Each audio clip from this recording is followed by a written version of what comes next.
Welcome back everyone for another video with Smike's DIYs Adventures. Now this particular video is sponsored by Andre the Farmer. He's got a huge following on TikTok, and if you are into planting, gardening and stuff like that, please go follow his account. He's got tons of great tips on there. Now the reason he's sponsoring this video today is because the particular project I have is for his garden. I am building a garden box for his plants. Now I've already built one for him, but this time I feel more comfortable building them, so I will be recording this session. Let's get to it. All right, so the equipment I'm going to be using for this project are a belt sander. Okay, this will help with the roughest part of the lumber I'm going to be using, since this pressure treated wood is kind of really rough. And then to smooth it out, I'm going to be using an orbital sander. Now the path for my orbital sander is going to be 3 different types of grains. So the first one is going to be 80, the second one is going to be 180, and the third one is going to be 220. The rougher the surface, the lower you go in grains. The smoother the surface, the higher you go. Now to put things together, I will be using the regular drill and the impact driver. I found that whenever you pre-drill the hole for the screws, it helps with the penetration, which prevents cracking the wood, right? You need tweezers, clamps to help you remove the staples that's going to be stuck to your wood. I bought this nice little Craig jig master thing, and it's to help me drill pocket holes in my lumber. Now my measurements are at the 3/4 mark, both on the device and on the drill bit itself.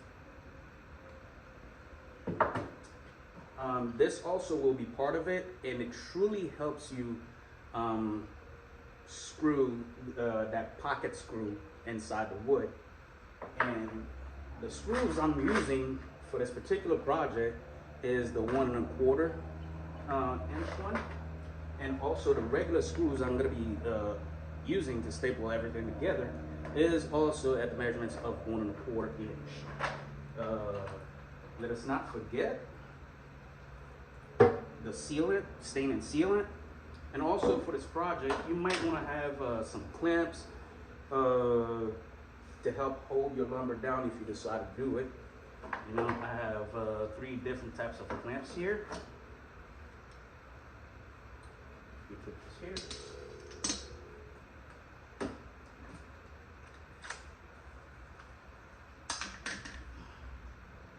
And that's about it for this.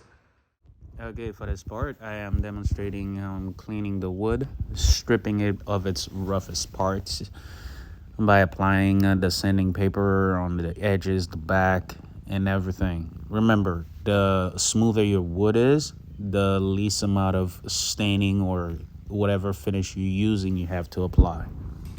Okay, so for the very next step, we're gonna take some measurements to build our corners. So our corners, the box itself is supposed to be, yes, the box itself is supposed to be 3 boards high, 3 1x8s, and we're gonna make the corners out of 2 1x4s put together.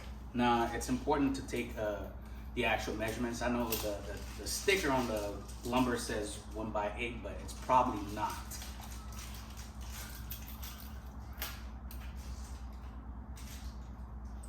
You see, I got 7.25.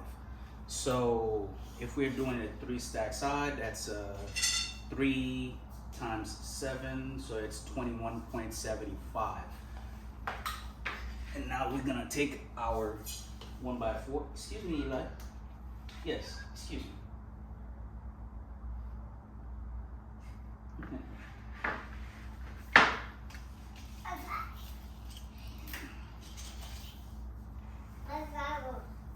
Okay.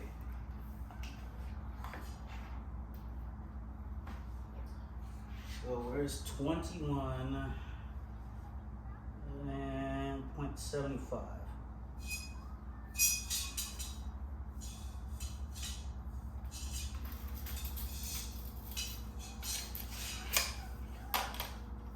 take my ruler.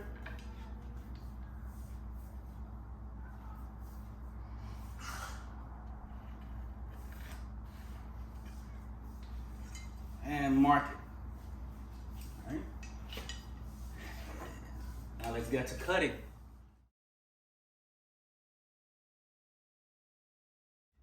Okay, so one of the things I did with the lumber is I decided to cut it a little bit further down than where I originally marked it, because even though I accounted for the size of the board not being exactly as advertised, but sometimes it'll be just a little error, and so in order to account for these little mistakes and stuff like that, I cut it further down to give myself more rooms to have more room for correction, you know.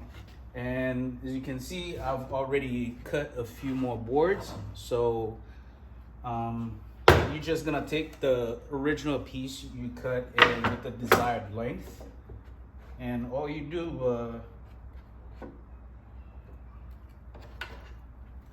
is mark it towards the other. Mark it against the other, and boom, you're ready to cut.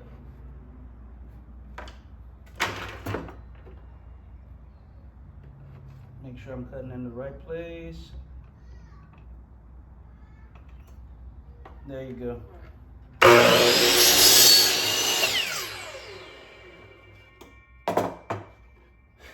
This is it. Now, once I'm able to get a proper stop block for my miter saw, this process will be a lot easier and quicker. Okay, so for this next part, what you're going to do is you want to take the thickness of the lumber itself, and you apply it to 4 of those 8 pieces that you just cut up, right?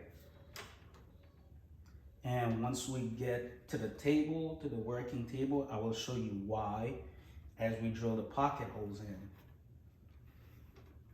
Remember, you only take 4 out of those 8 pieces. And then next thing you do is adjust to make some cuts.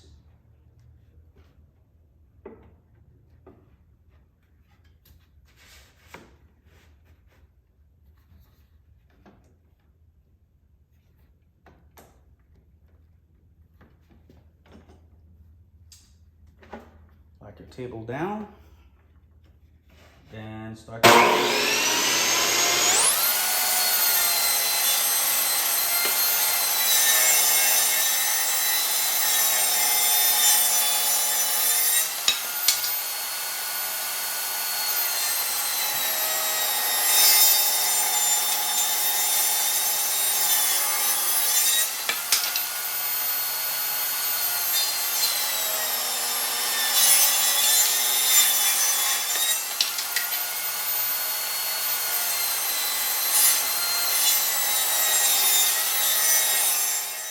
And for this part, I am demonstrating how I put those corners together.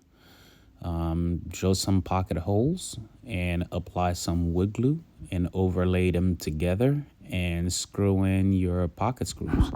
But the most important part of this process is to remember you have to drill those pocket holes on the boards that you cut a little bit from on the miter saw just now.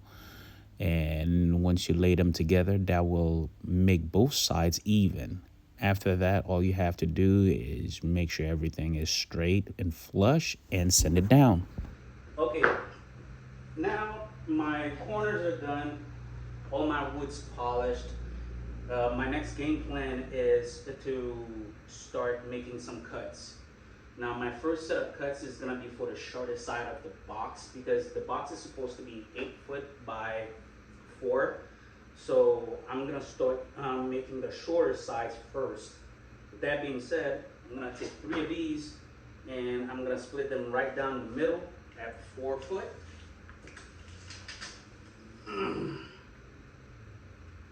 And we're there.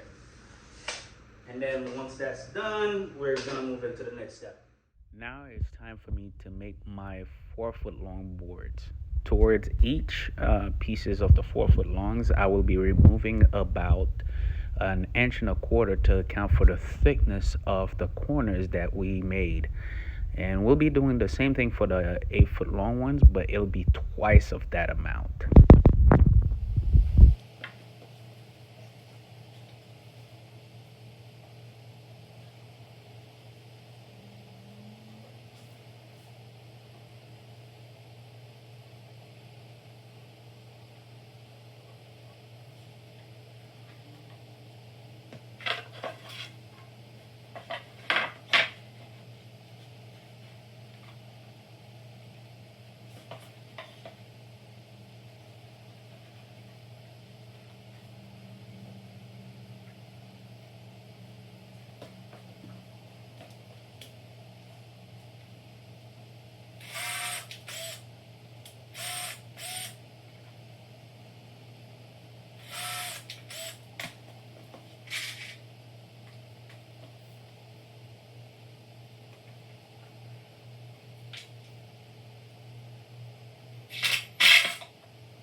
And this is a quick time lapse of me showing you how I assembled the headboards.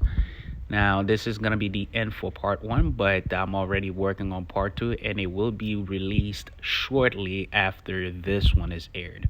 I appreciate y'all for watching, and thank you. Remember to like, subscribe, and ring that notification bell.